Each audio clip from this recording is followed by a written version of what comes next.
CSN study में आप सभी का स्वागत है। तो कैसे हैं आप लोग? आशा करते हैं कि अच्छे होंगे। तो इस वीडियो में हम लोग क्लास 11 के टर्म 2 के एग्ज़ाम में आने वाले साइकोलॉजी यानी मनोविज्ञान के इम्पोर्टेंट प्रश्नोत्तर करेंगे। ठीक है, एक एक प्रश्नों को आसानी से समझेंगे और एक एक प्रश्नों के उत्तर को भी आसानी से समझेंगे। ठीक है, तो चलिए शुरू करते हैं इम्पोर्टेंट प्रश्नोत्तर टर्म 2 के एग्जाम में आने वाले। ठीक है, तो जैसे कि अब पहला प्रश्न है कि प्रत्यक्षीकरण की परिभाषा दी। तो प्रत्यक्षीकरण क्या होता है? देखिए, प्रत्यक्षीकरण होता है कि जैसे हम लोग सामने कोई व्यक्ति रहते हैं और सामने किसी व्यक्ति को देखने के बाद मतलब बोल सकते हैं कि कोई उद्दीपन है और उद्दीपन को से हमें क्या क्या ज्ञान प्राप्त कर सकते हैं। इससे हम लोग सामने की व्यक्ति या कोई भी उद्दीपन है उससे क्या क्या ज्ञान की प्राप्त कर सकते हैं, उसको बोलेंगे प्रत्यक्षीकरण। तो प्रत्यक्षीकरण एक ऐसी मानसिक प्रक्रिया है जिसके द्वारा किसी उद्दीपन का ज्ञान प्राप्त होता है, यानी प्रत्यक्ष रूप में जो सामने होता है, सामने वाला उद्दीपन से ज्ञान प्राप्त होता है। अर्थात प्रत्यक्षीकरण एक जटिल संज्ञानात्मक मानसिक प्रक्रिया, उसके बाद आगे है मानसिक प्रक्रिया है जिसके द्वारा किसी उपस्थिति उद्दीपन का तात्कालिक ज्ञान प्राप्त होता है। ठीक है, उसके मतलब नज़दीक में जो होता है उद्दीपन, उसको देखकर ज्ञान प्राप्त होता है। जिप्सन ने इसका परिभाषा दिया कि प्रत्यक्षीकरण का, तो जिप्सन के अनुसार प्रत्यक्षीकरण की परिभाषा इस प्रकार दी गई है कि उत्तेजना से सूचनाओं को निकलने की प्रक्रिया को ही प्रत्यक्षीकरण कहता है। ठीक है, ये जिप्सन मनोवैज्ञानिक के अनुसार ये परिभाषा दिया गया है। ठीक है, अब अगला प्रश्न देख लेते हैं। देखिए, अगला प्रश्न है कि अधिगम। ठीक है, अधिगम को ही बोला जाता है सीखने। अधिगम की परिभाषा दे या सीखने की परिभाषा दे, जो भी प्रश्न रहेगा इसी तरह का उत्तर देंगे। ठीक है, तो सीखना क्या है? सीखना उसी को बोलते हैं कि मनुष्य, देखिए मनुष्य का जब जन्म होते है, जन्म से मृत्यु तक मनुष्य हर कुछ ना कुछ सीखते रहते हैं, यानी जन्म पर्यंत चलने वाले ये प्रक्रिया है सीखना। ठीक है, तो सीखना बहुत व्यापक शब्द है। इसे मानसिक प्रक्रिया की अभिव्यक्ति व्यवहार के सहारे होती है। सीखने से प्राणी के व्यवहार में परिवर्तन या परिमार्जन होता है, यानी जितना सीखेगा ठीक उसी तरह उसके जीवन में परिवर्तन होता रहेगा। सीखने में व्यवहार में जो परिवर्तन होता है वो अनुभव या अभ्यास पर आधारित होता है, और जितना अनुभव या अभ्यास के द्वारा सीखते जाते हैं वो व्यवहार में होते हैं, और उसे समायोजन की सहायता मिलती है, यानी एडजस्टमेंट की सहायता उसको मिलती है। मार्गन और गिलीलैंड ने सीखने की परिभाषा इस प्रकार दी, जैसे मार्गन और गिलीलैंड दो मनोविज्ञान है, इसने सीखने की परिभाषा इस प्रकार दिया है कि सीखना अनुभव के परिणाम स्वरूप जीव के व्यवहार में कुछ परिवर्तन है जो कम से कम कुछ समय के लिए भी जीव द्वारा धारण किया जाता है। ठीक है, मतलब ये सीखना मतलब धीरे धीरे परिवर्तन मतलब कुछ ना कुछ सीखते जाता है, उसको बोला जाता है सीखना। ठीक है, ये सीखना हो गया यानी अधिगम। अब अगला प्रश्न देखते हैं। अगला प्रश्न इसमें है कि शिक्षा मनोविज्ञान की परिभाषा दी। शिक्षा मनोविज्ञान क्या होता है, इसकी परिभाषा देने के लिए बोला गया है। तो शिक्षा मनोविज्ञान की वह शाखा है जो हमें यह बतलाती है कि सीखने के मनोवैज्ञानिक नियमों और सिद्धांतों का व्यवहार कर किस तरह शिक्षा को अधिक रोचक तथा शिक्षार्थी को व्यक्तित्व का पूर्ण रूप में विकसित बनाया जा सकता है। ठीक है, यानी व्यक्ति किस तरह से मतलब किसी चीज़ को सीख कर दूसरों को बताना या सिद्धांतों को किस तरह से अधिक रोचक बनाना, ये मतलब शिक्षा मनोविज्ञान में आता है। यह मनोविज्ञान की शाखा शिक्षार्थी सीखने की प्रक्रिया और सीखने की परिस्थिति को संयुक्त कर विषयगत अध्ययन का पूर्ण करता है। ठीक है, यह था शिक्षा मनोविज्ञान। अगला प्रश्न देख लेते हैं। यहाँ पर अगला प्रश्न है कि मनोविज्ञान की विषय वस्तु बतलाए। ठीक है, तो मनोविज्ञान के क्या क्या विषय वस्तु है? तो मनोविज्ञान प्राणी का व्यवहार तथा अनुभूति के अध्ययन का विज्ञान है।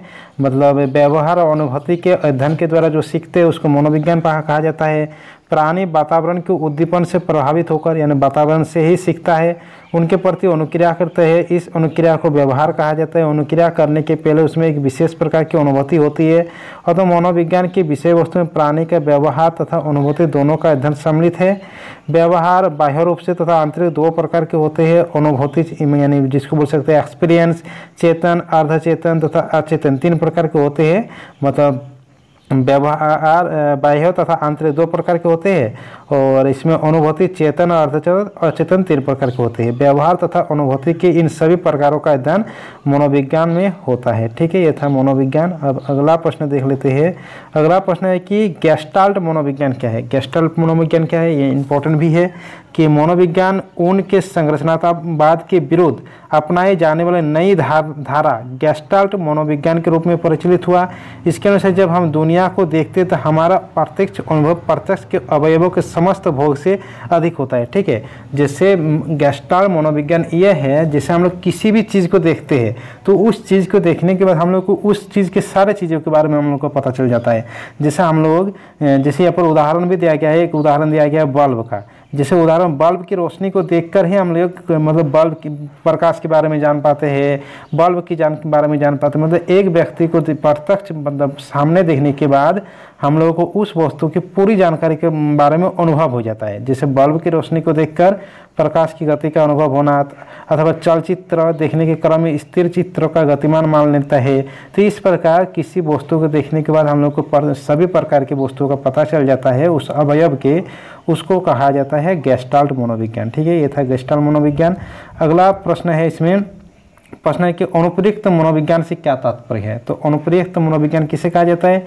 सभी मनोविज्ञान अनुप्रयोग का विभाव रखते हैं तो स्वभाव से अनुप्रयुक्त होते हैं।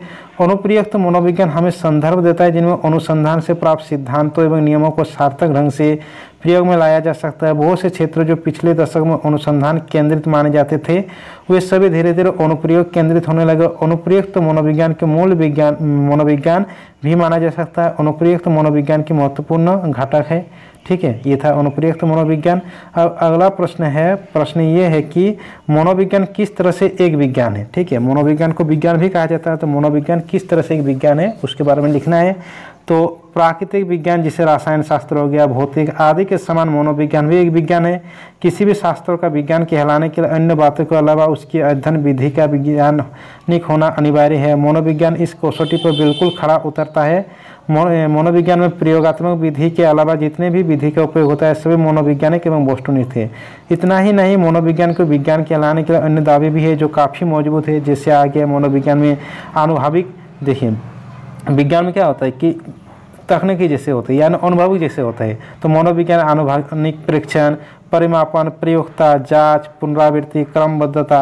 विज्ञान में क्या होता है? क्रमबद्धता होता है, उसी तरह मनोविज्ञान में भी होता है। आदि के गुण भी पाया जाता है। इन गुणों से मनोविज्ञान को विज्ञान कहलाने का दावा स्वतः मजबूत हो जाता है। ठीक है, इस तरह से मनोविज्ञान एक प्रकार का विज्ञान है। ठीक है, अब अगला प्रश्न देख लेते हैं। अगला प्रश्न यहाँ पर है, प्रश्न ये है, एक सेकंड, यहाँ पर प्रश्न है कि मनोवैज्ञानिक अनुसंधान में नैतिकता के सिद्धांत को स्पष्ट करें। तो नैतिकता के सिद्धांत क्या है?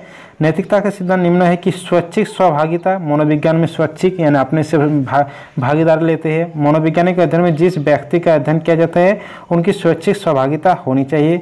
उसके बाद प्रदत्त की गोपनीयता, जो भी जानकारी मिलती है उसको गुप्त रखा जाता है, गोपनीयता यानी प्रतिभागों से प्राप्त सूचना को गोपनीयता बनाए रखना चाहिए। अध्ययन परिणाम में भागीदारी, अध्ययन से प्राप्त परिणाम की सूचना प्रायोजक को देना चाहिए, मतलब जो उससे जानकारी मिलता है उसको देना चाहिए। स्पष्टीकरण यानी इसमें स्पष्ट होना चाहिए। अध्ययन समाप्त हो जाने के बाद प्रतिभाग को वह सब सूचना देनी चाहिए जिससे वो अनुसंधान को ठीक से समझ सके। ठीक है, तो इस तरह का इसमें नैतिकता के सिद्धांत के थे। अब अगला प्रश्न देख लेते हैं। अगला प्रश्न है कि संस्कृतिकरण तथा परिसंस्कृतिकरण में क्या अंतर है, बताइए। तो संस्कृतिकरण किसको कहा जाता है? उन सभी प्रकार के अधिगम को कहते हैं जो बिना किसी प्रत्यक्ष और सुविचारित शिक्षण के होते हैं। ठीक है, मतलब बिना किसी प्रत्यक्ष और सुविचारित के जो शिक्षण होता है उसको बोला जाता है संस्कृतिकरण। और परसंस्कृतिकरण का अर्थ है किसी अन्य संस्कृति की धारणाओं, विचारों तथा व्यवहार की स्वीकारना तथा उससे अपनाना। मतलब किसी दूसरे की संस्कृति की या किसी अन्य की संस्कृति को धारणा, विचार, व्यवहार को से मतलब अपनाना, उसको बोला जाता है पर संस्कृतिकरण। पर मतलब दूसरे का, पर मतलब क्या? दूसरे के संस्कृति को अपनाना, पर संस्कृतिकरण। जब व्यक्ति दूसरी संस्कृति की भाषा, विश्वास आपको अपनाता है तो उसे पर संस्कृतिकरण कहा जाता है। ठीक है, अब अगला प्रश्न इसमें है, प्रश्न है इसमें कि प्रौढ़ अवस्था में प्रवेश करने पर व्यक्ति के कौन कौन सी चुनौतियों का सामना करना पड़ता है, बताइए। ठीक है, व्यक्ति की बहुत सारी अवस्था होती है। जैसे बच्चे का जन्म होता है उसको क्या हो जाता है? शैशव अवस्था। फिर बच्चे धीरे धीरे बड़ा होता है उसको बोला जाता है बाल्यावस्था। फिर धीरे धीरे बड़ा होता है किशोरावस्था। फिर किशोरावस्था के बाद क्या होता है? जैसे किशोरावस्था की उम्र है 11 या 12 साल से लेकर 18 या 19 साल तक। और उसके आगे के साल को क्या कहा जाता है? प्रौढ़ावस्था। तो युवा अवस्था उसके आगे को, और युवा अवस्था के बाद प्रौढ़ावस्था यानी जो वृद्धावस्था में होता है उसको बोला जाता है प्रौढ़ावस्था। तो इस अवस्था में व्यक्ति की जीविका प्राप्त करना, व्यवसाय का चयन करना तथा जीविका विकसित करना महत्वपूर्ण काम आता है। वैवाहिक जीवन से प्रवेश करने पर युवा व्यक्ति को दूसरे व्यक्ति को समझना एवं उससे समायोजन स्थापित करना पड़ता है। साथ साथ माता पिता बनने का दबाव में संक्रमण होता है। नई भूमिका एवं दायित्व का आराम इस अवस्था में होता है। ठीक है, ये था प्रौढ़ावस्था। ठीक है, तो इतना था इसमें मनोविज्ञान यानी साइकोलॉजी के इम्पोर्टेंट प्रश्न उत्तर। ठीक है, तो सभी दोस्तों के साथ इस वीडियो को शेयर कर दीजिए, वीडियो को लाइक कर दीजिए, और अगर इस चैनल में नए हैं तो चैनल को सब्सक्राइब कर दीजिए और साथ में बेल आइकन को दबा दीजिए। चलिए मिलते हैं अगले वीडियो के साथ।